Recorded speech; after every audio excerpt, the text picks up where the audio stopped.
But yeah, man, the Pittsburgh Steelers, they did bring in a new guy this offseason, or not this offseason, but the past couple of days. I think it was it yesterday? I think it was yesterday. I think it was yesterday, yeah. But still signed Doug Costin, D tackle from the Jacksonville Jaguars. This will be his third season. He spent the first 2 years with the Jacksonville Jaguars. He started, let me pull this up to make sure I have it accurate. Yeah, he started, was it 12? Make sure I have this thing right. There we go. Now I got it. All right. Don't you love when it like starts doing the weird stuff? Why? Okay. I think it was like 12 games. Yeah, I was say if I remember correctly, it was 12. Double digits. I don't know why PF Pro Football Reference is doing all this jankiness.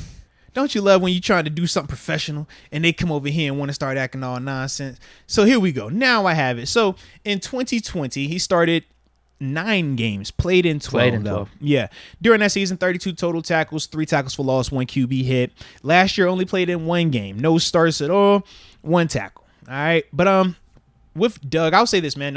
Had a chance to watch the 2020 games, 2 games for him then. I think that nice get off. His first step is really good. I think he's a disruptor in that capacity. I just don't think he's consistent enough. But in terms of his first step, I like that. I think at times when he does get his hands placement inside, he can move people. Almost like I don't want to call him a poor man's version, but like a less athletic, smaller version of a Montravius Adams in a sense in terms of the burst. Some of the things that I think he does well also, I think that he plays with good effort. Watching him chase sideline to sideline, man, plays in open field, changing direction and stuff like that. He does have good effort. Some of the knocks that I saw, not overly strong, not the biggest guy, and not a consistent player against the run. At times he does get moved, gives up movement and stuff like that. In terms of pass rush, doesn't really have a array of like pass rush moves. That's not really his game. I think his best rush is just when he gets off the ball as fast as he can, 2-hand bull rush and try to get vertical. I think that's the extent of it. But it'll be interesting to see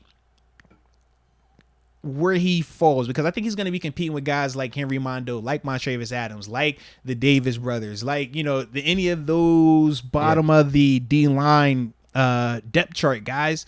That's where Doug is really going to be competing. But as a whole, when you talk about the guys starting 9 games, when we look at our depth, some of those guys I just named, they don't have 9 career starts. So that's the part where I'm like, all right, if this is the turnover of the bottom of the roster, you're hoping that you can find something, then cool. I like it, man. You see what I'm talking about with the Jaguars, though? Mm-hmm. In terms of just their organization? Yeah. Like Miles Jack was playing. Like this dude was starting for them for 9 games. Like this is not a knock on him at all. But like now Miles Jack's gonna be in our defense. So if any, this is just more of a promotion of Miles Jack and how good he can be. But yeah, I'm in terms of the signing. How can anyone really be against it? This dude's. Yeah, I got the confirmation. He is filling out. It's the 90th spot after the retirement of defensive tackle Daniel Archibald. Oh, he's just retired. Okay, yeah, for sure. So I guess that's what happened. He retired a couple weeks ago. However, Steelers put him on the retired reserve list, and then they were able to pick up Costin with the extra spot. There we go then. Yeah, so I'm not against it at all. Bringing some competition for the defensive line, whatever. And he actually has 9 starts to his name, whereas none of the other dudes. I mean, Montravius Adams, he's got at least 9 starts probably throughout his career. Let me check. Yeah, let me check. Has to. But you get what I mean. At least he's got 9 starts where everyone else, they've just been depth guys for the most part. When we're talking about Mondu and Davis brothers. And like I said with Montravius, how many has he got? So he is at 8. Oh, all right. 5 starts last year, 4 with us, 1 with New Orleans. He had 2 starts with Green Bay in 19 and 1 start with Green Bay in 18. Wow. Yeah. That is nuts, bro. So, yeah, with Doug, that's the interesting part about him, though, man. From, like I said, from what I watched on tape, he reminds me of all the other dudes in that we just named, in the sense of we know they're all going to have some flaw or flaws about their game.